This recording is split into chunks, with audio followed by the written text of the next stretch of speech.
Amen. Gloire à Dieu. Je vous invite à ouvrir la Bible avec moi pendant quelques instants. Le PowerPoint va arriver et j'aimerais avec vous pendant quelques semaines, j'ai pris l'occasion de démarrage du dimanche de Pentecôte parce que pour nous, soi-disant pentecôtistes, je dis soi-disant parce que je vais expliquer un petit peu tout cela, qu'est-ce que ça signifie véritablement? Qu'est-ce que ça signifie pour nous d'être pentecôtistes en 2018? Et j'aimerais développer une petite étude avec vous que nous allons continuer également les mardis soirs. Donc si vous avez envie d'aller un peu plus loin, ne venez pas simplement le dimanche matin, mais également les mardis soirs. Et ensemble, nous allons voir l'importance d'avoir une soif spirituelle. Est-ce que vous avez soif? Allez boire un coup et revenez. De quoi avez-vous soif? Avez-vous envie de boire? Mais à quelle source? Et que voulez-vous véritablement boire? Et je me suis dit que le dimanche de Pentecôte était l'occasion pour démarrer peut-être ensemble quelque chose de nouveau. C'est quoi la Pentecôte?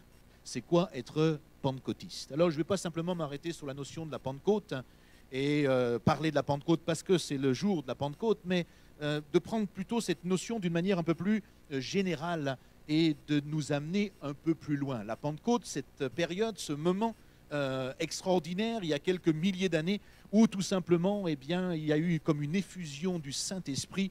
La Bible nous dit des langues semblables à des langues de feu sont descendues, non simplement sur les apôtres, mais sur plus de 100 personnes qui se trouvaient là dans une pièce, et ils ont commencé à vivre des choses sur le plan spirituel extraordinaires. Est-ce que vous vous souvenez de cet événement-là? Pas parce que vous y étiez, j'imagine, mais j'espère en tout cas que vous l'avez lu déjà. Non simplement vous l'avez lu, vous l'avez étudié, et puis vous y avez pris part, parce que c'est ce à quoi le Seigneur nous attend aujourd'hui, de pouvoir prendre part encore à toutes ces choses. Alors, nous entendons aujourd'hui beaucoup de choses sur la vie de l'Esprit, sur la Pentecôte, sur le baptême dans le Saint-Esprit, sur les dons spirituels, sur... Alors j'ai voulu un petit peu reprendre tout cela, et pendant quelques dimanches, quelques mardis, essayer de pouvoir tout simplement fixer ces choses ensemble. Pour ceux qui sont intéressés, cette fois-ci, non simplement nous aurons des enregistrements audio, mais nous allons commencer également des enregistrements vidéo. Et vous pourrez, si vous le souhaitez, acheter les DVD pour pouvoir revisionner également cela chez vous. Nous sommes en train, avec toute l'équipe, de pouvoir nous familiariser un peu plus avec le matériel, les outils qui sont là. On fait un petit peu avec les moyens du bord, mais ce que Dieu nous a donné pour l'instant est suffisant pour commencer un petit peu à développer. Alors c'est ce que nous allons tout simplement essayer de faire. La Pentecôte. Cette expérience merveilleuse que des hommes et des femmes ont vécue bien avant nous et durant tous les siècles passés, ont laissé un petit peu des traces un peu partout dans l'histoire, mais également dans ces historiens qui nous ont retracé, même parfois en période de persécution les plus terribles, la Pentecôte se manifestait. Depuis 2000 ans, il y a une action incroyable qui se passe sur notre terre. Je ne sais pas si vous réalisez cela. Mais depuis 2000 ans, il y a une œuvre tellement merveilleuse du Saint-Esprit sur toute la surface de la terre.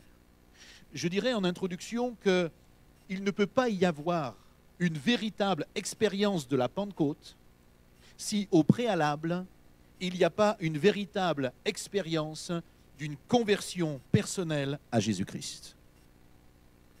Pourquoi je dis cela? Parce que certains pensent aujourd'hui qu'il est possible d'être baptisé dans l'Esprit, de vivre la Pentecôte, alors que notre vie avec Christ n'a jamais été soit réglée, soit rétablie, soit tout simplement restaurée. Donc il est important que nous puissions considérer cela. Une vie véritable dans cette vie de Pentecôte sous-entend qu'il y a eu au préalable l'acceptation pleine et entière de Jésus-Christ comme Seigneur et Sauveur. Il me semble que c'est juste la base.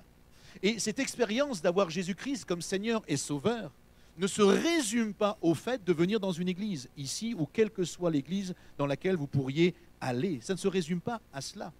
Mais il me semble que quelqu'un qui est vraiment converti au Christ porte également les fruits de sa conversion, les fruits de son engagement. Nous ne pouvons pas dire que nous sommes des chrétiens en Jésus-Christ, des hommes et des femmes qui veulent suivre le Seigneur, qui sommes engagés avec lui et ne pas porter de fruits. Et il me semble qu'il y a trop de personnes aujourd'hui qui se disent être des chrétiens et qui ne portent pas de fruits. Écoutez ceci. On peut être chrétien et ne pas porter de fruits. Mais nous ne pouvons pas être des disciples de Jésus et ne pas porter de fruits. Quand on est disciple, on porte automatiquement du fruit. Quand on est chrétien, on peut ne pas porter de fruits. C'est quoi la différence? La différence, c'est juste l'étiquette. Être chrétien, tellement de gens se disent être chrétien. On a une étiquette. Alors, on est telle dénomination, on est ceci, on est cela, etc. Dieu se moque de nos étiquettes. Ce qui importe au Seigneur, c'est est-ce que nous sommes un disciple de Jésus? Et si toi et moi, nous disons ce matin que nous sommes des disciples de Jésus, alors nous devons porter du fruit. Nous devons porter du fruit, je disais. Porter du fruit. Nous n'avons pas besoin de dire aux gens qui sont autour de nous que nous sommes des disciples de Jésus. Ils doivent le voir. Ils doivent s'en rendre compte. Parce que nos attitudes sont différentes, parce que nos paroles sont différentes, parce que nos comportements sont différents. Si nous agissons comme les gens de ce monde, si nous agissons comme nous agissions avant d'avoir été engagés avec Christ et d'avoir pris le baptême, quelle différence y a-t-il? Alors nous devons laisser le Seigneur nous transformer et nous façonner.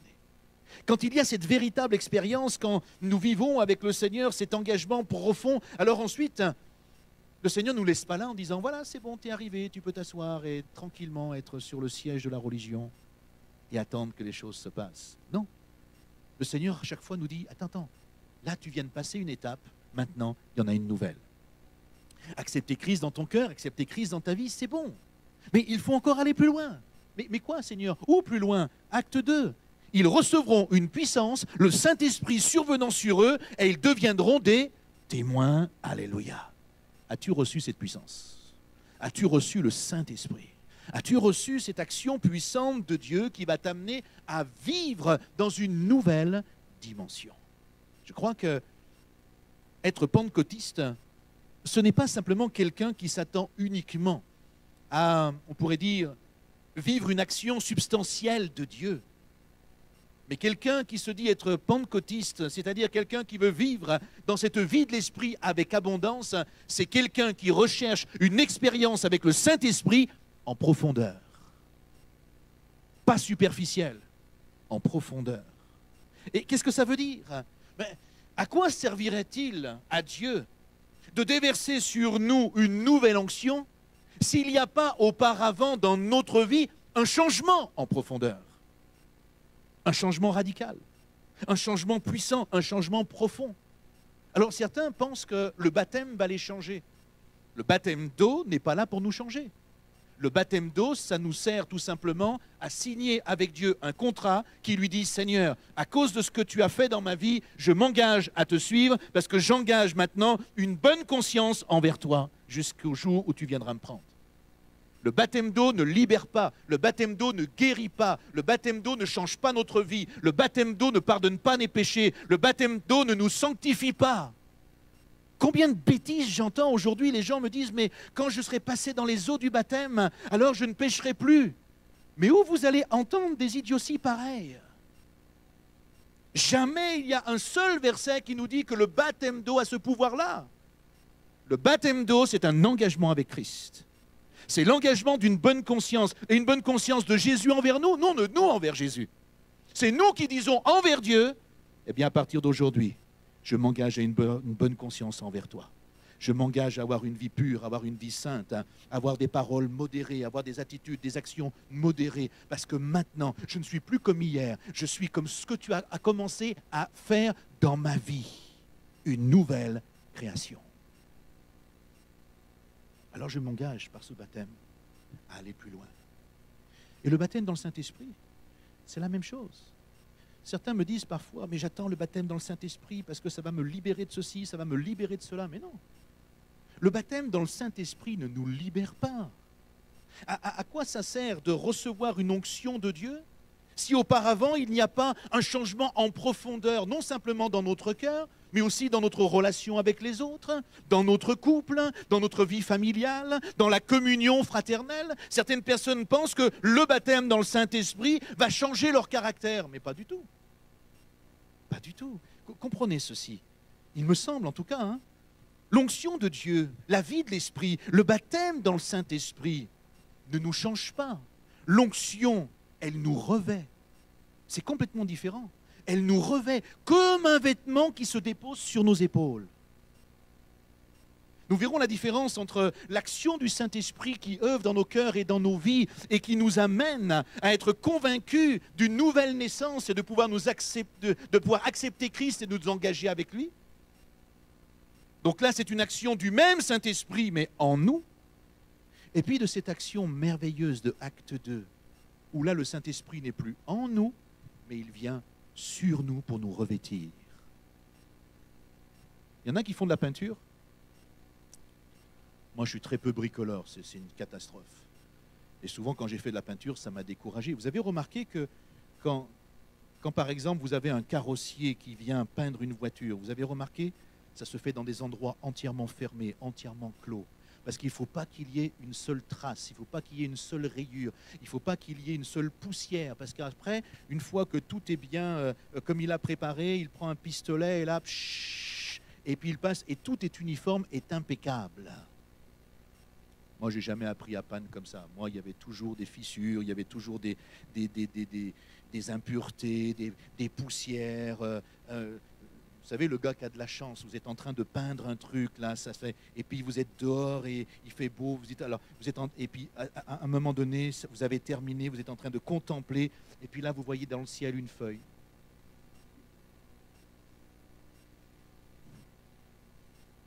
Ah, moi, ça m'a découragé, c'est fini, je ne bricole plus.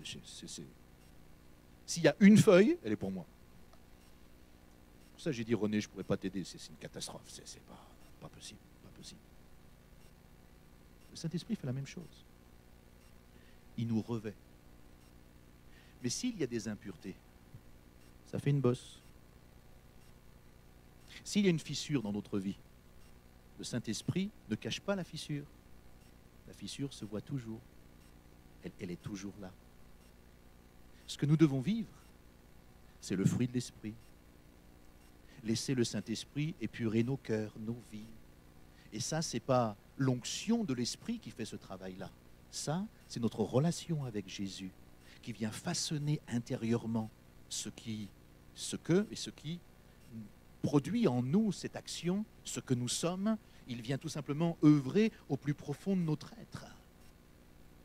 L'onction de Dieu ne nous change pas, elle nous revêt, tout simplement, tels que nous sommes. C'est pour ça que certains sont parfois étonnés en disant, mais oui, le frère un tel, la sœur un tel, ils donnent des dons spirituels et pourtant ils ont un caractère de cochon. Pas ici, je sais, pas là, pas là. Ah, ils parlent en langue, ils parlent en esprit, ils font ceci et pourtant ils sont insupportables. Mais parce que le baptême dans le Saint-Esprit n'a pas comme objectif de changer notre caractère. Notre caractère, c'est quand on entre dans cette relation et cette intimité avec Jésus qu'un travail se fait.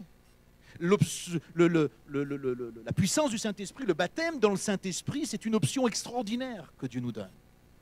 De pouvoir aller plus loin pour développer justement nos charismes, les dons spirituels et devenir charismatique. Vivre pleinement les dons que Dieu a mis à notre disposition. Mais ça ne change pas notre tempérament, notre caractère. Ça, c'est un autre travail que nous devons faire dans notre relation avec Dieu. C'est le processus de la croissance spirituelle qui poursuit notre conversion. Réfléchissez un instant. Depuis que vous êtes né, qu'est-ce qui fait que vous êtes différent aujourd'hui? Depuis le premier jour où votre mère vous a donné naissance, qu'est-ce qui fait qu'aujourd'hui, vous soyez différent? Est-ce que c'est votre anniversaire? Est-ce que c'est le jour de votre anniversaire qui a changé votre attitude, votre comportement, votre aspect physique? Non. C'est juste les 365 jours qui ont fait que d'anniversaire en anniversaire, nous avons commencé à changer, n'est-ce pas? Ce n'est pas l'événement de notre anniversaire qui va changer notre existence. Même si c'est des moments de joie, si nous recevons des cadeaux, si nous recevons des petits mots d'encouragement. Il y a des anniversaires bientôt, là? Oui? Ok, on fera la liste tout à l'heure. Alors c'est intéressant, c'est motivant, mais la réalité c'est que nous savons que ce n'est pas le jour de notre anniversaire qui va changer notre vie. Mais qu'est-ce qui se passe? Tout simplement, pendant 365 jours, eh bien, il y a tout un temps qui est là, où nous découvrons, nous apprenons de nouvelles choses, nous les appliquons à notre vie, nous grandissons. Eh bien, la Pentecôte, c'est exactement la même chose. La Pentecôte, dans notre vie, c'est un événement qui va se passer si on le souhaite, si on le réclame et si on le reçoit tout simplement. On va être rempli du Saint-Esprit, on va découvrir la plénitude de sa joie, ça va nous amener dans une nouvelle dimension, mais ça ne va pas changer notre caractère. Ça, c'est un travail que nous devons faire avec le Seigneur. Ce n'est pas le sujet, mais on aura l'occasion d'en reparler. Et Dieu utilise 365 jours par an pour façonner notre caractère. Dieu utilise 365 jours pour essayer de nous transformer, pour que nous puissions changer notre cœur, changer d'état d'esprit, changer de mentalité. Pourquoi? Parce que Dieu, dans ces temps de la fin, mon frère, ma sœur, il veut renverser nos raisonnements, nos conceptions, nos façons d'être et de faire. Dieu veut renverser nos raisonnements et toute ambition personnelle qui tout simplement s'élèverait contre la connaissance de Dieu, afin que la Bible nous dit dans 2 Corinthiens, elle nous dit afin que toutes nos pensées soient rendues captives à l'obéissance de Jésus-Christ. Waouh! On pourrait se poser la question ce matin, est-ce que tes pensées sont vraiment captives à l'obéissance de Christ? Ou est-ce que tes pensées sont bien perturbées encore aujourd'hui? Et que ça va un petit peu dans tous les sens. En réfléchissant à cette question, je me suis dit finalement qu'un chrétien authentique, disciple de Jésus-Christ, doit être quelqu'un qui, entre autres, devrait toujours avoir soif du Dieu vivant et vrai. Rien ne pourrait étancher notre soif que sa présence.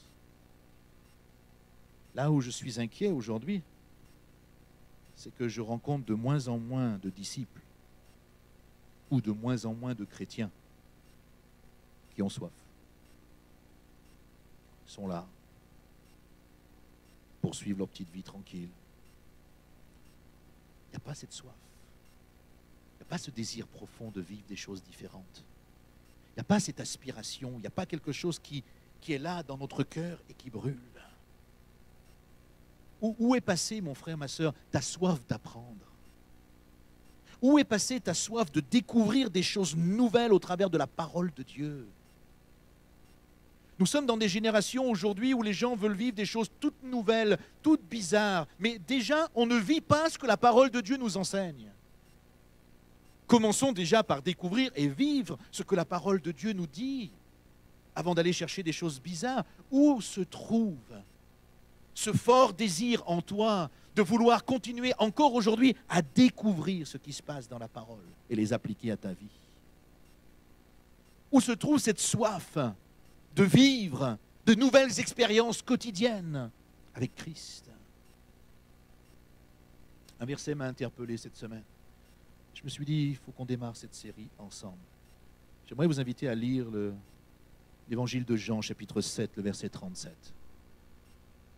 Parce que je crois que dans cette période de la fin des temps, Jésus nous interpelle aujourd'hui. Des choses sont en train de se passer dans notre monde, frères et sœurs. Est-ce que vous êtes attentifs à ce qui se passe? Alors je ne suis pas là comme certains qui donnent la date du retour de Jésus, parce que ça, il me semble, c'est une affabulation et ce n'est pas biblique. Néanmoins, la Bible nous dit, et Jésus nous dit, ouvrez les yeux, tendez l'oreille, regardez ce qui se passe. Ce qui se passe à Jérusalem, en Israël et dans ce monde. Soyez attentifs aux signes que Dieu vous donne. Parce que des choses sont en train de se passer et il est à la porte. Et il est important que nous puissions véritablement être conscients de cela et de regarder. Mais dans cette période-là, il ne faut pas simplement attendre dans la fatalité en disant eh bien, que les choses adviennent. Parce que peut-être c'est pour ce mois, ou cette année, ou l'année prochaine, ou dans 10 ans. Mais quoi qu'il en soit, même si simplement c'est dans une semaine ou dans un jour, qu'est-ce que tu vas faire dans ce jour qui te reste? Qu'est-ce que tu vas faire dans cette semaine qui te reste? Dans ce mois qui nous reste? Qu'est-ce que nous allons faire lorsque nous considérons aujourd'hui tous ces gens autour de nous qui se meurent parce qu'ils ne connaissent pas Jésus-Christ de Nazareth, le Sauveur? Frères et sœurs, chers amis, nous avons une responsabilité aujourd'hui. Et cette responsabilité est grande. Celle de pouvoir témoigner de la grâce de Dieu et de ce que le Seigneur fait dans notre vie. Ce n'est pas les anges qui vont venir évangéliser, c'est nous. Je disais que ce ne sont pas les anges qui vont évangéliser Mulhouse, c'est nous. Ce n'est pas les anges qui vont venir à Dornac, ce n'est pas les anges qui vont venir dans votre quartier, ce n'est pas les anges qui vont venir dans votre immeuble pour parler de Jésus. C'est à toi, mon ami, de parler de Christ. Mais d'en parler et de pouvoir l'annoncer avec intelligence, avec sagesse. Pas comme parfois nous l'avons fait en faisant toutes sortes de prosélytisme et en insistant.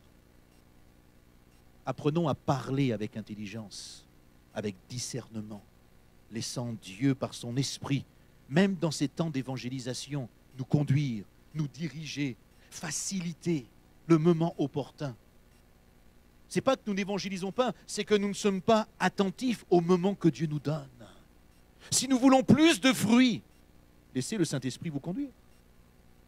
Soyez attentifs, laissez l'Esprit de Dieu vous diriger, vous interpeller, vous montrer les choses. C'est pour nous. Regardez ce qu'il est dit dans Jean, chapitre 7, le verset 37.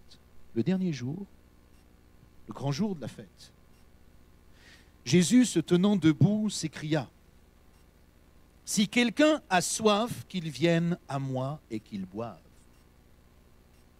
Celui qui croit en moi, des fleuves d'eau vive couleront de son sein, comme dit l'Écriture. » Et il dit cela de l'Esprit que devaient recevoir ceux qui croiraient en lui, car l'Esprit n'était pas encore, parce que Jésus n'avait pas encore été glorifié. Ceux qui croient en Jésus, des fleuves d'eau vive couleront de leur sein. Posons-nous la question ce matin. Si nous croyons en Jésus, est-ce que des fleuves d'eau vive coulent de notre sein aujourd'hui?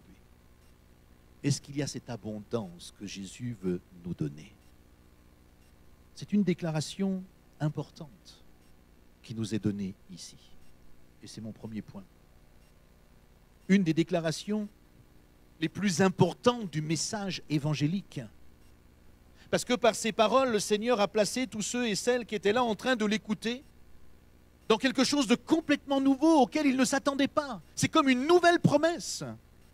Pour nous, on lit ce texte, on se dit, ben oui, la vie de l'Esprit, il y a eu la Pentecôte, tout ça, mais comprenez que quand Jésus a parlé de cela, c'était bien avant la Pentecôte. Et les gens pouvaient ne pas comprendre. Replacez un petit peu le contexte à l'époque de Jésus. Jusqu'à présent, tous les gens à qui Jésus est en train de parler étaient tout simplement des gens qui ne vivaient pas la vie de l'Esprit. Ils avaient entendu parler d'un Esprit Saint, mais c'était réservé simplement que pour quelques privilégiés. On est là dans la charnière entre l'Ancien Testament et le Nouveau Testament. C'est-à-dire on est dans cette charnière entre 400 ans avant Jésus-Christ et le démarrage du Nouveau Testament, qui est lorsque Christ est prophétisé pour venir sur cette terre. Les généalogies commencent et que là, l'œuvre au travers de la Vierge Marie et de toutes les histoires que nous connaissons sont manifestées. À l'époque, seuls simplement quelques juges, les libérateurs, les prophètes, les rois, certains, eh bien, recevaient de temps à autre une direction de l'Esprit. Mais pour tous les autres du peuple, rien. La vie de l'Esprit n'existait pas. Ils écoutaient, ils savaient qu'il y avait des prophètes, mais pour eux, rien de spécial.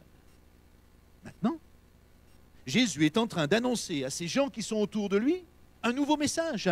La perspective de recevoir le Saint-Esprit à tous ceux qui croiront en lui. Imaginez un petit peu la révolution que cela a dû produire, non simplement dans l'audition de ces badauds qui étaient là, mais aussi particulièrement de ces hommes religieux qui étaient présents. Imaginez un seul instant ce que ça a pu produire. Et puis, ce qui est important, c'est que c'est le moment que Jésus choisit pour citer cette parole et pour inviter à lui. Il aurait pu faire ça au début de la fête. Parce que, pour comprendre, Jésus n'avait pas encore été glorifié. Il n'avait pas encore été crucifié, par conséquent ni ressuscité. Alors, il annonce cette parole et il nous dit qu'il fallait attendre jusqu'à ce que l'Esprit se manifeste. Ce qui est différent aujourd'hui. Pourquoi? Parce que aujourd'hui, nous n'avons plus besoin d'attendre. Parce que tout a été accompli. Et dans Actes chapitre 5, le verset 32, il nous est dit que nous sommes témoins de ces choses, de même que le Saint-Esprit que Dieu a donné à ceux qui lui obéissent. Donc ces choses, elles sont acquises, elles sont là. Nous n'avons plus besoin. Mais il nous faut juste nous rappeler le contexte biblique dans lequel les paroles de Jésus ont été prononcées. La fête en question, où Jésus donne ses paroles, c'est la fête des tabernacles. Vous connaissez la fête des tabernacles? Vous étudiez les fêtes de temps en temps? C'est intéressant. Parce que cette fête spéciale amenait le peuple à sortir de chez eux pendant plus d'une semaine. Enfin, une semaine. Et ils devaient tout simplement sortir des maisons et de nouveau habiter sous des tentes, en souvenir tout simplement des 40 années passées d'errance dans le désert. Vous pourrez lire Lévitique 23 et vous aurez tout cela. Et le dernier jour, le 7e jour, il y a une cérémonie un peu particulière. Les historiens et les sacrificateurs nous disent que le principal des sacrificateurs allait puiser de l'eau à la source de Siloé. Ensuite, avec cette eau qui était mise dans un récipient en or, il reprenait le chemin vers le temple. Ce récipient représentait tout simplement le rocher, comme on l'a chanté ce matin. Ce rocher, vous savez, qui avait fait quoi? Qu'est-ce qu'il a fait, le rocher, dans le désert? Il avait donné de l'eau à boire au peuple d'Israël, pas pendant 1 heure, pendant 40 ans. Imaginez un petit peu la situation. Et même pas toujours au même endroit. Lorsqu'ils se déplaçaient, le rocher les suivait. C'est un truc de fou, cette histoire. C'est un truc incroyable. Et ce récipient, cette eau représentait tout simplement ce rocher qui avait donné miraculeusement cette eau au peuple quand il avait soif dans le désert. Et le peuple faisait comme un cortège, et avec le souverain sacrificateur, ils avançaient jusqu'au parvis du temple. Et lorsqu'ils arrivaient au parvis du temple, eh bien l'eau contenue dans ce vase était tout simplement offerte à Dieu en libation. Et pendant tout ce temps, le peuple tout ensemble chantait Ésaïe 12. Vous puiserez de l'eau avec joie aux sources du salut. Ils chantaient, ils célébraient. Pendant 7 jours, cette fête se manifestait, où ils se retrouvaient les uns et les autres, partageaient des repas, mangeaient, buvaient, vivaient et célébraient Dieu au travers de tout cela. J'imagine qu'au bout de 7 jours de fête, ils ne devaient peut-être plus avoir beaucoup faim quand même, ni soif. Peut-être que les uns et les autres devaient quand même être repus. Et puis, 7 jours à festoyer, et c'est le 7e jour que Jésus, à ce moment précis de cette fête, il dit, alors que le sacrificateur est en train de remonter avec l'eau, il dit, si quelqu'un a soif, qu'il vienne à moi et qu'il boive. Oh, le scandale. Pourquoi un scandale? Si vous restez dans le contexte et que vous réfléchissez un instant à ce que Jésus est en train de dire à ce moment-là, c'est scandaleux pour les hommes religieux parce que Jésus est en train de s'identifier à la source de salut pour tous les hommes. C'est ça qu'il est en train de faire. Et la deuxième chose, il est en train de s'identifier à ce rocher qui avait abreuvé le peuple d'Israël dans le désert. Ça veut dire qu'il est en train de s'identifier à Dieu lui-même. Imaginez les hommes religieux de l'époque en disant, mais qui tu es toi? Imaginez leur colère, imaginez leur manque de compréhension. C'était une révolution. Oui, c'était une révolution parce que Jésus était un révolutionnaire. Et ce matin, il veut révolutionner ta vie aussi. Il veut révolutionner ton état d'esprit. Il veut révolutionner ta mentalité. Il veut révolutionner tout ce qu'il y a dans ton cœur. Il veut révolutionner ton comportement, ton attitude. Laisse Jésus accomplir cette œuvre.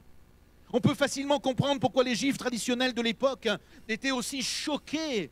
Mais nous sommes parfois tout autant choqués parce que nous ne comprenons pas ce que Jésus veut véritablement faire dans notre vie. Nous avons besoin de le laisser agir, nous avons besoin de le laisser faire et en profondeur, même si ça vient bouleverser ta théologie.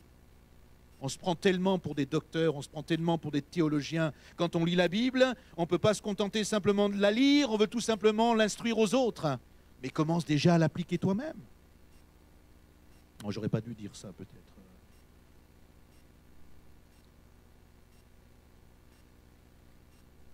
Dieu veut révolutionner notre cœur, notre manière de comprendre les choses, de vivre les choses. Il veut nous amener dans une nouvelle dimension. Il ne veut pas simplement que nous puissions parler en langue ou pratiquer quelques dons spirituels. Il veut changer notre mentalité, influencer notre culture, rompre avec les traditions qui sont peut-être en porte-à-faux parfois, avec même la parole de Dieu, afin que justement que sa parole et ses valeurs de son royaume deviennent prioritaires dans notre vie. C'est ce que Christ veut accomplir. Pourquoi y a-t-il un manque de bénédiction dans ta vie? Pourquoi certaines choses sont comme une impasse? Mais tout simplement parce que ta culture, tes traditions, je dirais notre culture, parce que nous aussi les Européens, nous avons notre culture. Nous aussi les Français, nous avons nos traditions. Nous avons nos obligations. Nos cultures, nos traditions, qui sont parfois en opposition avec la parole de Dieu, nous empêchent de recevoir la bénédiction de Dieu. Nous devons mettre à terre nos coutumes, nos cultures, nos traditions, pour épouser les valeurs du royaume de Dieu. Ça ne veut pas dire que Dieu veut nous dépersonnaliser et faire en sorte que nous mangions tous des hamburgers. Non, continuez à faire le foufou, les makalélés et tout ça. Continuez à faire la pasta chaude, à faire les lasagnes, à faire toutes ces choses-là. Continuez à faire les samoussas et tous ces petits trucs. C'est pas ça. Dieu ne nous dépersonnalise pas. Mais Dieu nous dit, ce qui doit être prioritaire dans ta vie, ce sont mes valeurs, mes principes, mes commandements. Ce qui doit être prioritaire dans ta vie, c'est les valeurs du royaume que j'ai instaurées. Et si aujourd'hui tu ne reçois pas pleinement certaines bénédictions dans ta vie, c'est parce que les valeurs du royaume, tu les as mis de côté au profit de tes propres commandements. Nous avons besoin parfois de tout mettre à terre, de laisser le Saint-Esprit nous révolutionner et de lui dire tout simplement, redonne-moi soif de toi. Parce que la vérité, c'est que si nous n'avons pas soif, nous n'irons pas chercher, n'est-ce pas? Mais quand on a soif, on se lève et on va dans le frigo chercher une bouteille d'eau. Quand vous êtes couché la nuit et que vous commencez la soif parce que vous avez mangé trop salé le soir, puis là, vous êtes tellement bien endormi, mais vous commencez à vous réveiller, vous avez la bouche pâteuse, etc. Vous résistez, n'est-ce pas? Ah, je vais me rendormir, je vais me rendormir, je vais me rendormir. Des fois, on se rendort, quelques minutes, peut-être une heure, et puis de nouveau, la soif est là.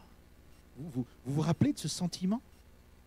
Ce que vous ressentez, cette émotion-là, c'est parfois tellement intense, tellement violent. C'est la condition indispensable pour vivre la vie de l'esprit. La condition indispensable pour vivre la vie de l'esprit, c'est d'avoir soif. Est-ce que tu as soif? Est-ce que tu as envie de boire ce matin? Laisse ce sentiment douloureux de la soif t'envahir. Le problème, c'est que parfois, on est des croyants qui n'avons plus soif. On est comme le zébu. Non, je ne la ferai pas, parce que je vois que vous avez du mal à tout saisir ce matin.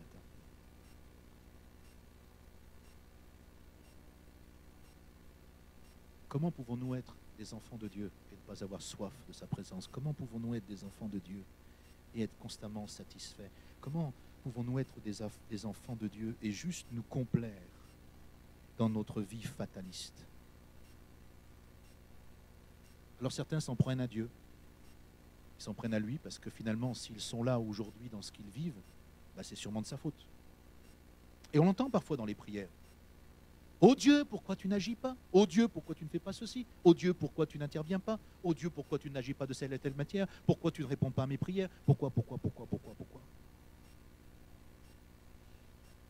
Des fois, je crois que Dieu voudrait nous dire, tais-toi un peu.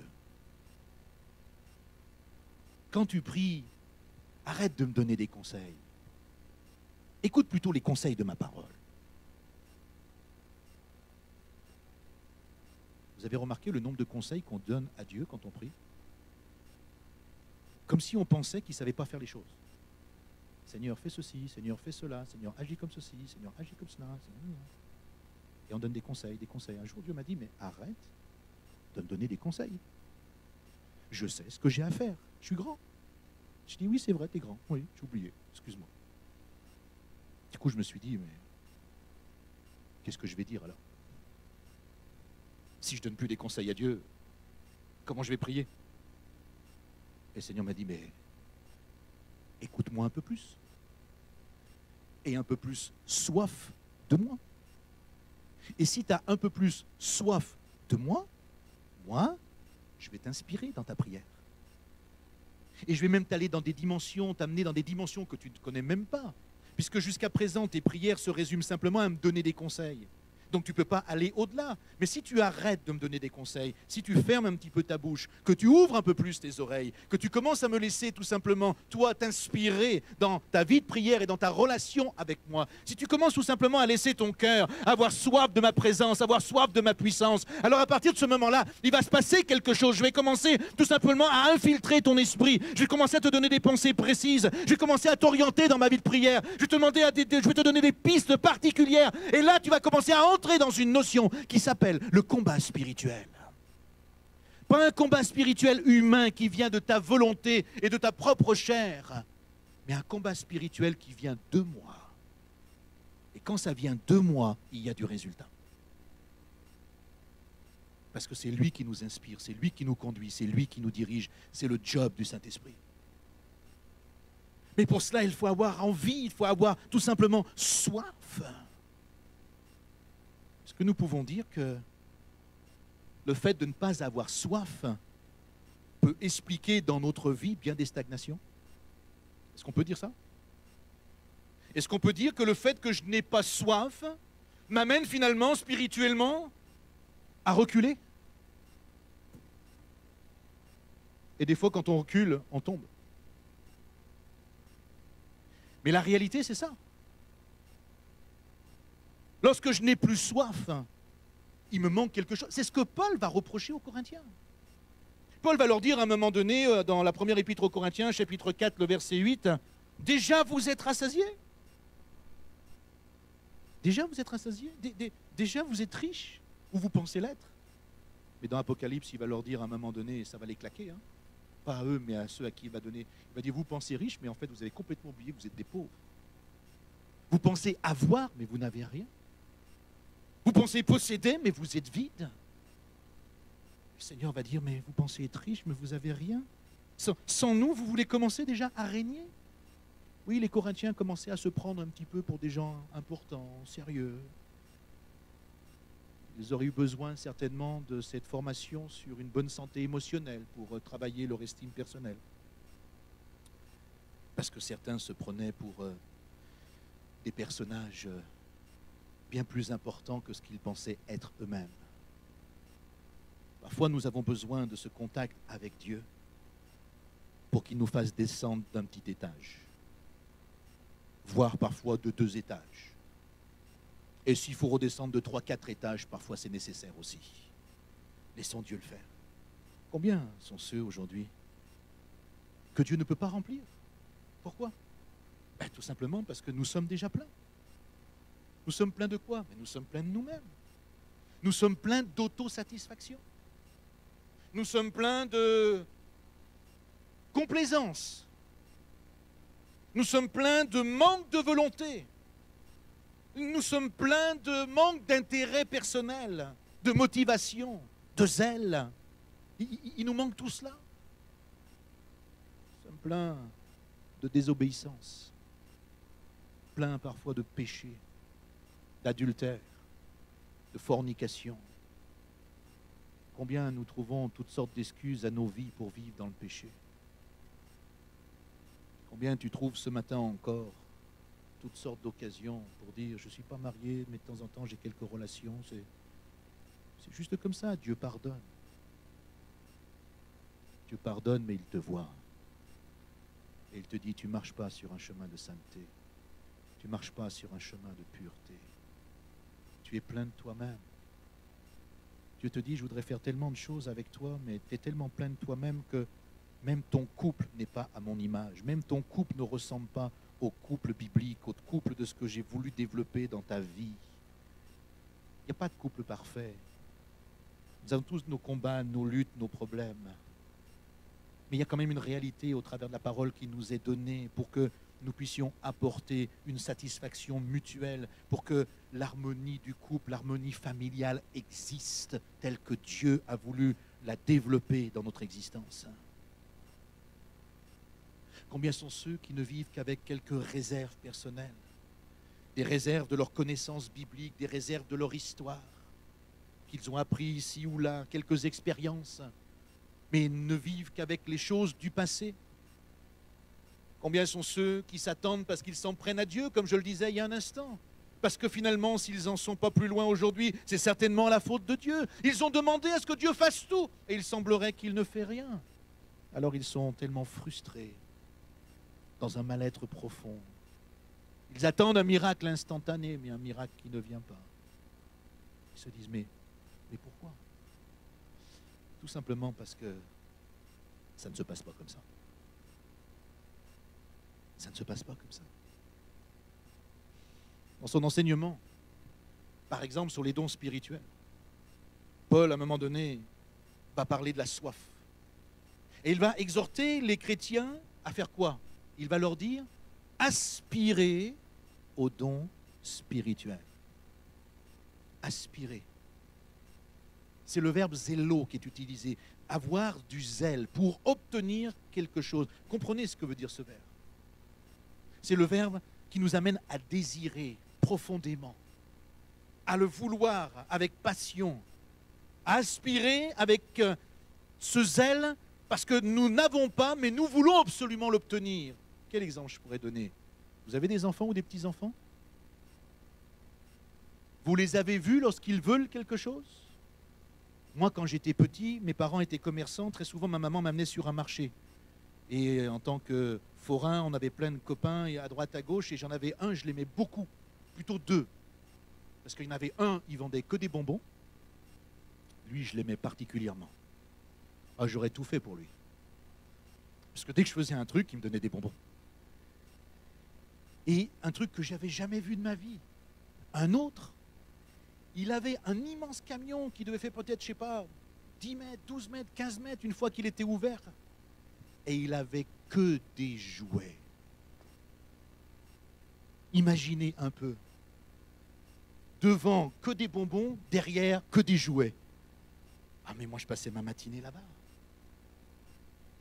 Et quand maman venait ou papa, eh ben, je peux vous dire que je ne lâchais pas l'affaire. Et tous les mercredis, il fallait le bonbon, il fallait le petit jouet. Et ma mère, elle tenait tête, hein, elle disait non. Enfin, les 15 premières secondes, en tout cas. Elle était très rigide. Alors, les 15-20 premières secondes, elle tenait bon et j'avais rien. Hein.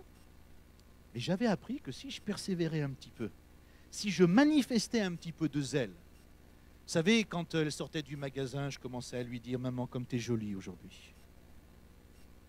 J'ai jamais eu une maman aussi belle que toi. Ah, mais aujourd'hui, le soleil resplendit dans tes yeux. » Il pouvait arriver que de temps en temps, elle lâchait une petite pièce. C'est dommage que lorsque nous devenions adultes, nous perdions ce zèle, cet enthousiasme, cette détermination, cette persévérance, lorsque nous voulons obtenir quelque chose. Dans plusieurs versets de la parole, Paul dit « aspirez aux choses de l'esprit, aspirez aux dons spirituels, désirez-les ardemment. » Laissons ce matin le Saint-Esprit nous embraser, frères et sœurs. Laissons le Saint-Esprit rallumer en nous cette mèche, peut-être ce flambeau qui s'est un petit peu éteint avec le temps. Dans 1 Corinthiens, il dit aspirer aux dons les meilleurs. Dans le verset 14, il dit aspirer aux dons spirituels, surtout à celui de prophétie. Au verset 12, il dira aspirer à ces dons spirituels pour l'édification de l'Église. Aspirer aux dons de prophétie, encore une fois. Et dans Romains, il dit ayez du zèle et non de la paresse. Soyez fervents d'esprit et servez le Seigneur. Romains chapitre 12, le verset 11. Mon frère, ma soeur, que cette série nous amène chacun d'entre nous à faire en sorte que dans cette Église, nous ayons prochainement encore plus de zèle que ce que nous avions lorsque nous sommes entrés ce matin. Alléluia. Tu as le droit de ne pas être d'accord avec moi, mais c'est ton problème, c'est plus le mien. Nous devons avoir du zèle. Nous devons être fervents en esprit. Nous devons servir le Seigneur. Est-ce qu'il y a quelque chose qui commence à brûler dans ton cœur, mon frère, ma soeur? Est-ce qu'il y a quelque chose qui commence à t'interpeller quelque part? Oui, je m'adresse à toi, toi qui t'es refroidi pendant toutes ces dernières années, peut-être même ces derniers mois. Toi qui as laissé les choses passer comme ça. Toi qui es souvent enclin à donner des conseils aux autres, à dire comment les choses doivent se passer. Le Seigneur te dit ce matin, moi je vais t'amener à mes pieds. Peut-être que ça va être douloureux. Mais je vais t'amener à mes pieds, te dit le Seigneur, parce qu'il y a des choses à briser encore dans ta vie. Il y a des choses qui, avec le temps, t'a laissé de nouveau pousser, comme des herbes, au milieu de jolies fleurs, au milieu de jolies plantes que le Seigneur avait commencé à faire pousser dans ta vie. T'as laissé quelques ronces, t'as laissé quelques mauvaises herbes, t'as laissé de l'ivraie prendre place. Et le problème, c'est que tu ne t'es jamais occupé de l'ivraie. T'as laissé pousser. Et la difficulté, c'est qu'aujourd'hui, les ronces, les épines, l'ivraie, les mauvaises herbes prennent plus de place que le beau bouquet de fleurs et les herbes merveilleuses et aromatiques que Dieu avait déposées dans ta vie, déposées dans ta vie. Le Seigneur dit, je vais t'amener à mes pieds, si tu le désires, si tu le veux, parce qu'il y a des choses à briser encore, il y a des choses à épurer, et je vais mettre en toi un nouveau zèle. Est-ce que tu veux ce nouveau zèle ce matin? Une nouvelle aspiration, de nouveaux désirs. Mais là, ce qui sera différent, c'est que ce ne sera plus des désirs personnels, des désirs humains. Dieu a la capacité de déposer dans nos cœurs ses propres désirs. Ses désirs personnels. Ces désirs qui vont t'amener, toi, à accomplir sa volonté et plus la tienne. Est-ce que ce matin, tu veux recevoir ce zèle? Est-ce que tu veux de nouveau laisser Dieu mettre dans ton cœur une nouvelle aspiration, des désirs nouveaux? Si tu en as le désir ce matin, alors je t'invite mardi soir pour voir comment Dieu va s'y prendre pour faire cela dans ton cœur.